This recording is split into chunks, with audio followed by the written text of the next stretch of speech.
কালীগঞ্জে ঠাকুর দেখে ফেরার সময় বেশ কিছু কিছু পুজো প্যান্ডেল তখন ভাসান দেওয়ার জন্য বেরিয়ে পড়েছে, আর বেশ কিছু শোভাযাত্রার সঙ্গে তারা বেরিয়েছিল।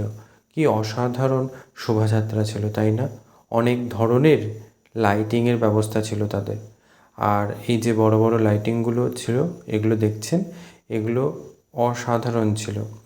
তো লাস্টে এখানটায় দেখলাম অঘরীদের বা তান্ত্রিকদের নৃত্য, এবং তারা মুখ থেকে আগুন ধরিয়ে, মানে কীভাবে যে আগুনটা ধরাচ্ছিল, খুব সুন্দর লাগছিল।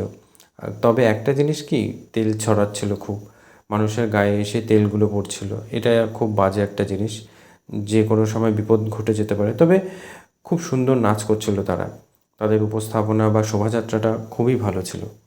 আর এই যে তাদেরই মাতৃ প্রতিমা ধীরে ধীরে এগিয়ে আসছে।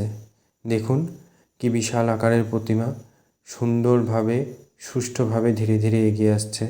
মা সবাইকে ভালো রাখুক, সবার মঙ্গল করুক, এবং আগামী বছর তাড়াতাড়ি ফিরে আসুক।